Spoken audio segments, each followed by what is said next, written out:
castigado fuertemente. Guillermo Locane es contador, está aquí con nosotros, bueno, para ayudarnos un poco a entender qué es lo que se viene, qué implica esta emergencia. Bienvenido, Guillermo. Bueno, muchas gracias por la invitación. Sí, bueno, vamos a empezar por la noticia positiva que, por supuesto, en impuestos siempre, si hay que pagar más, duele, pero también hay un amplio sector, amplísimo sector, que eran las pymes, no solamente las pymes o mini pymes, sino los autónomos que ejercen sus profesiones, sus actividades bajo esa forma, los monotributistas que estaban en dificultades para cumplir con sus obligaciones, habían caído en la mora, habían caído en no poder seguir facturando, hubo medidas muy transitorias, dando planes de facilidades que en realidad era como que te prestaban plata para vos poder pagar, pero si vos no tenías plata para ir al banco a pedir préstamo, Claro. entonces ahora lo que hay es lo que técnicamente nosotros veníamos solicitando hace rato los profesionales, que es una moratoria. ¿Cuál es la diferencia entre moratoria y plan de facilidades? Plan de facilidades te dice, mira, lo que vos debés de hace 2 o 3 años, te cobro los intereses, te cobro los punitorios, te cobro las multas, se hace un globo y ahí te doy un plan de facilidades. Pero pagás todo. Pero pagás todo. La moratoria, hay una condonación de intereses punitorios, de sanciones, de intereses resarcitorios. ¿Era como el 32 viejo? Algo similar al 32 que tanto se el 11cc, del 11C83. Esto es mejor porque bueno. es claro, es para todo el mundo, que sea pyme o mini pyme. ¿Cuáles son las condiciones y las fechas? Es importante para no salir corriendo, pero para tenerlo en cuenta. Es importante, por ejemplo, que considera deudas hasta el 30 de noviembre del 2019, o sea, hasta hace 20 días. Con lo cual prácticamente todo lo que estaban debiendo IVA, ingresos, ganancias, esto de AFIP, aclaremos que es AFIP, impuesto nacional. Y aquellos que son, por ejemplo, que facturan Sí. responsable inscripto Todo. y no han podido pagar, por ejemplo, el IVA, se llama- porque no alcanzaba la plata. Se llama autónomo. Se llaman autónomos, sí, absolutamente. Por eso aclaramos, porque cuando decimos, bueno, en general lo han dado como noticia, es un beneficio para las pymes. Es para las pymes, mini pymes. Autónomos, que es cuando vos, por ejemplo, superaste determinado rubro, Sí, estabas sí, en monotributo, claro. ya Tenés que estás ser ahí. autónomo. Y monotributistas. Entonces, deudas vencidas hasta el 30 de noviembre Por eso es del importante. 2019. Muy importante. Y además hay prácticamente hasta el 30 de abril del 2020 para meterse, hablando para incluir en esos planes. Quiere decir, no vamos a salir corriendo a preguntarle al contador ahora, porque no están todas las características, está la ley, falta que la AFIP lo reglamente, pero mirá que vos ya sabés que vas a tener una situación de regularizar tu situación para poder también ir a los bancos, para poder encarar una situación con claridad. Y además una cosa interesante, la primera cuota de esa moratoria, que tiene un plan de facilidades también, se paga en julio. O sea, en julio estás pagando la primera cuota de una deuda que a lo mejor la tenés de hace rato. Entonces, es una muy buena noticia. Es algo que nosotros veníamos insistiendo, no sé por qué no lo daba el ingeniero Cuccioli, que estuvo al frente de la AFIP, daba siempre planes de facilidades. Además, no considera ese scoring que tiene la AFIP, que se llama CIPER, en los cuales si vos sos, o sea, el más débil era el más perjudicado, porque le cobraban la tasa mayor de interés. Pero además, si vos querés cobrar, hábilmente lo que tenés que hacer es dar una opción, ¿no? Sobre todo en un contexto de acuerdo con el Fondo Monetario Internacional, donde sabemos que hay un país en situación... Qué bueno. De hecho, el propio Mauricio Macri es el que habló del país en emergencia en su momento para acordar con el fondo. Lo que tenés que hacer es no ahogar a esa empresa, sino darle la posibilidad de que te pague. Qué bueno, porque yo, en alguna intervención así que me han consultado, yo dije, no puede ser que el gobierno, frente al fondo, dice, no te puedo pagar, y Claro. frente a los contribuyentes dice, vení, pagame. Claro. Era muy injusto. Esto está solucionado en gran medida. Otro requisito, pero es muy automático, hay que inscribirse como pyme o mini pyme en el ministerio correspondiente. Eso para empezar con las buenas noticias. Bien. Lo otro es, bueno, aumentan los impuestos. Por supuesto, tenemos la novedad que con respecto a los automóviles, al aumentarse las tasas de impuestos que se llaman internos, o impuesto a la salida de fábrica o a la importación, cuando baja del buque, ahí te cobran un impuesto.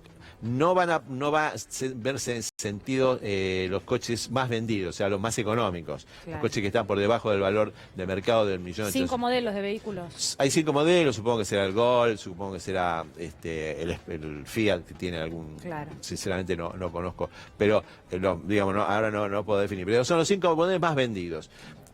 Por supuesto que hay inconvenientes. Por ejemplo, me decía el otro día un importador de automóviles, mira, cuando yo encargo autos que traigo de Corea, tardan 2 meses en llegar. Yo ya tengo encargado autos que están viajando con un determinado precio los quería vender y ahora me cambian el impuesto. Bueno, esto también tiene que ver con el concepto de solidaridad, en el sentido de que en general, la mayoría nos vamos a ver perjudicados porque el país está complicado. Entonces, la corrección vía impuestos nos va a afectar de muy distintas maneras. A los que pensaban gastar con tarjeta, ya sabemos que van a tener ese impuesto del 30%. A los que pensaban por ahí que el mínimo no imponible iba a ser corregido de determinada manera, no va a ser corregido porque va a quedar más bajo. Pero frente a las situaciones que se van presentando en esta emergencia, que yo coincido con el concepto de emergencia, no sé si coincido técnicamente con utilizarlo para determinadas cuestiones, pero técnicamente estamos en emergencia. Entonces los impuestos van a salir medio torcidos, van a salir así. Algunos salen más perjudicados, otros menos. Ya sabemos que el campo va a sufrir ese aumento en las retenciones, que algunos dicen no son aumentos. Claro. Pero yo pararía y te preguntaría, sí. ¿no? Pero ¿cuánto quieren ganar los exportadores? Pues también el otro punto es ¿no? La otra es ¿cuánto quiere ganar el señor que maneja un supermercado? ¿Cuánto quieren ganar? Aparte también el otro punto es esto, si en el mundo no se gana tanto. Total, no podemos una inversión es a 20 años, no a media hora. No podemos generalizar si el campo salió perjudicado. No, una parte del campo. No podemos generalizar las pymes. El chacarero no sale perjudicado. No podemos Él vende su grano a un precio. Aquel que está en la zona más lejana de los puertos, que tiene, digamos, un menor rendimiento, bueno, que ya sabía que su negocio no era tan bueno. Bueno, estaba en un negocio no ahí bueno. Está el Estado que da infraestructura, por ejemplo, y evitar los lobbies, decir, bueno, vamos a volver al ferrocarril.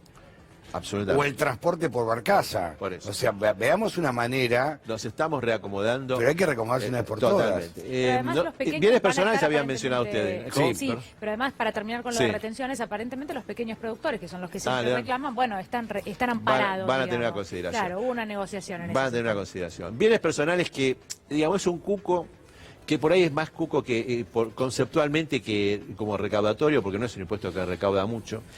Es un impuesto que fue hábilmente y correctamente corregido hace un año atrás cuando dijeron, bueno, mira, si vos tenés una única vivienda donde vos residís y el valor es inferior a 18 millones de pesos, no está incluido en bienes personales. O sea que estamos hablando de la mayoría de la gente que antes pagaba.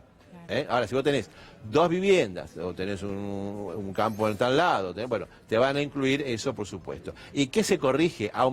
Vuelven a las tasas viejas. Es decir, Argentina es un país que reincide en muchas cosas buenas y muchas cosas malas. Muchas cosas es decir, bajamos los impuestos, subimos los impuestos, bajamos los impuestos, subimos los impuestos. Entonces ahí hay una cierta desorientación de la gente. Pero no está afectando a la amplia gama de mayoría de los contribuyentes. Vuelvo a decir, el que tiene una única vivienda donde reside, vivienda única, y tiene un autito, porque eran los que más estaban perjudicados, sumaban las dos cosas y superaban el mínimo, ya la vivienda no queda computable. Lo que pasa, Guillermo, que por ejemplo pienso en una persona que tiene su vivienda propia como única o primera propiedad y además tiene un departamentito, un monoambiente, 2 ambientes para alquilar y le saca unos 10.000 pesos, bueno, un poco más tal vez ahora, de ¿no? Alquiler. De alquiler mensual, que sabemos que no es muchísimo para la inversión que ha hecho, probablemente ahorros de toda su vida, y tiene que pagar más ahora en bienes personales por esa vivienda. Te dice, bueno, ya no me conviene tener una propiedad. Y no estamos hablando de una persona de clase alta. Aquí es donde viene la contradicción. Media. Estamos hablando de alguien que tal vez con esos 10, 15.000 pesos llega a fin de mes porque le suma al sueldo. Entonces ahí viene la discusión. Ahora, lo que yo digo, y no me canso de decir, es, bueno, comparado con aquel que no llega a pagar la cena, ¿no?, el alimento de sus hijos, pero tiene que ir esta noche a un comedor, bueno, por un tiempo probablemente esa persona clase media, ¿no?, hace el esfuerzo. Absolutamente. Todo esto sirve si después viene el esfuerzo para los grandes, grandísimos, que pueden aportar mucho más. Bueno, ahí donde decimos los grandes, grandísimos, y siempre teniendo en cuenta que el impuesto a los bienes personales afecta a la propiedad, con lo cual estamos hablando de propietarios. Sí. Es un conjunto que la sociedad que lo ha ganado con su esfuerzo, con su trabajo, pero digamos, un conjunto privilegiado. Digamos, que son los más privilegiados dentro de eso, aquellos que, habiendo tenido sus dineros fuera del país, por haberlos tenido por evasión o por ocultamiento, por temor a los gobiernos, por lo que fuera, lo habían sacado, y el blanqueo del 2016, con una tasa del 10%, que muchos consideraron que era relativamente baja, los blanquearon sin necesidad de traerlos, ese era el beneficio, y entró mucha gente y nosotros los tributaristas le dijimos metete porque en el mundo hay una onda de combatir los dineros ocultos, los dineros negros. No era solamente una decisión de Argentina o del gobierno macrista. Entonces, mucha gente entró, más de 100.000 personas, se blanquearon más de 105.000 millones de dólares. En este momento está en discusión si los dineros que están localizados, blanqueados y localizados en el exterior, van a pagar una tasa superior a la tasa general. Si lo traen, pagan la tasa general. Si no lo traen, pagan el doble de la tasa general. Es una decisión del gobierno en una situación que es extraordinaria. Por supuesto que esto es mal visto por la profesión, inclusive puede traer consecuencias constitucionales porque, digamos, no hay igualdad ante la ley. Vos viste que lo más importante en los impuestos es que si yo pago bajo determinadas condiciones, vos tenés que tener esas mismas condiciones. Pero desde el punto de vista del conjunto de la cantidad de gente, no es alto. Y mucha gente está tratando de eludirlo mediante mecanismos que yo personalmente desaconsejo, los famosos trust irrevocables, cambio de residencia. Yo le digo... Bueno, está contemplado en la ley ahora el cambio de residencia. Exacto. Ahora, muy bien. Esta nueva ley la que se va a aprobar. Claro, encontró la trampa esta famosa. Por eso le decíamos nosotros, aquel que lo hizo, ya no le sirve. No. Entonces, que no, ¿cómo decía el Chapulín Colorado?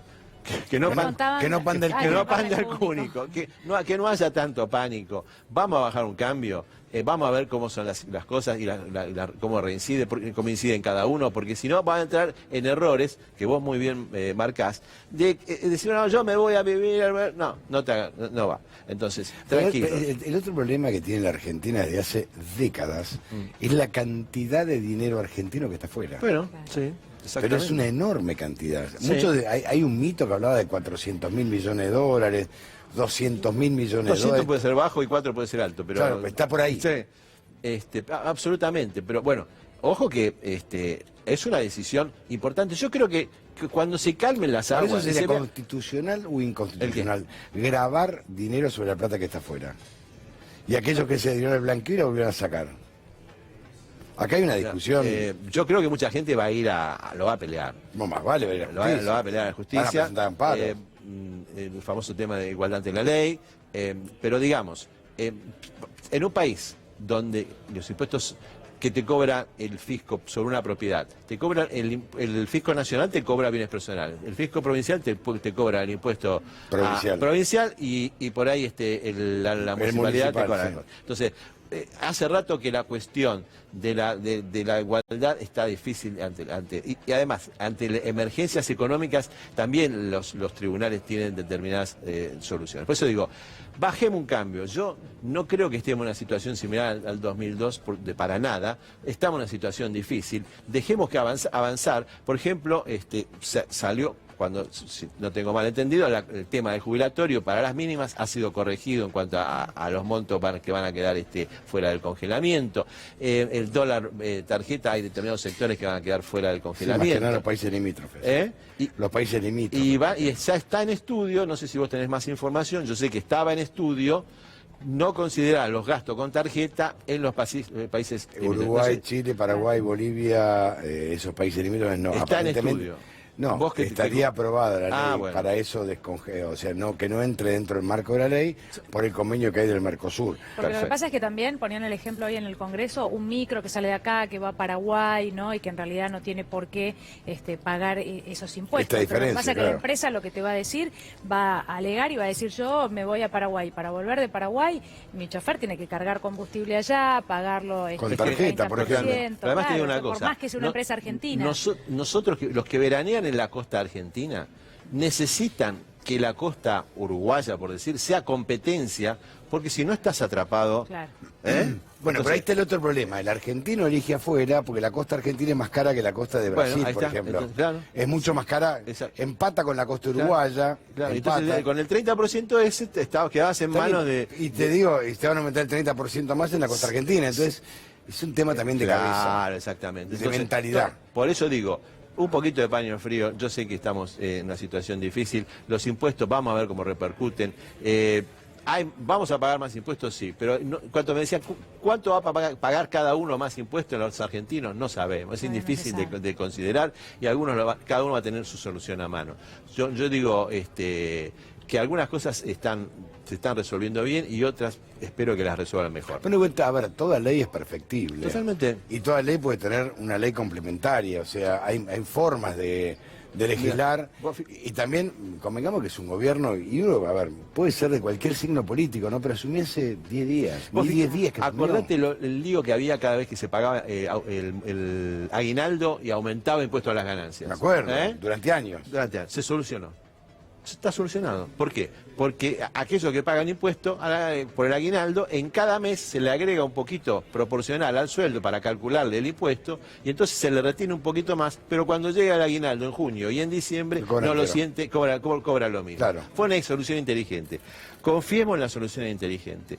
Yo creo que hay que poner un poco de tranquilidad en ese sentido. ¿Crees que en algún momento el tema del 30%, porque claro, la última vez que hubo un dólar turista, lo que pasaba es que había una devolución vía ganancias. Entonces, de alguna manera, si bien era imposible de calcular, porque bueno, pocos tenían el control de esto, ¿no? Pero bueno, existía una devolución. Hubo un mecanismo y muchos contadores logramos que mucha gente recibiera esa devolución. Sí, claro, sí, señorita. Claro. Hubo devoluciones funcionales. Lo que pasa es que ahora esto no sucede. No. Bueno, probablemente a futuro y entre las mejoras o devoluciones, si es que no hace falta, esta podría ser una vía para absolutamente, absolutamente, porque tenés un margen grande, o sea, 30% es un número. Entonces, si mejora la recaudación, si mejora la facturación, si se arregla con los acreedores del exterior. Es evidente que el gobierno tenía que llevar a los acreedores exteriores y decir, mira, yo voy a recaudar esto, quédate tranquilo. Claro. Ahora, a partir de ahí y lograr una mejor renegociación, podemos llegar a aflojar si vemos que la Argentina... Pero de todas maneras hay una vieja frase que dice los muertos no pagan, ¿no? Por eso. Si te matan, no te pagan. No, y también, bueno, en ese sentido corre también para los impuestos, ¿no? No nos maten con impuestos porque... no podemos pagar. No se puede pagar. Guillermo, gracias.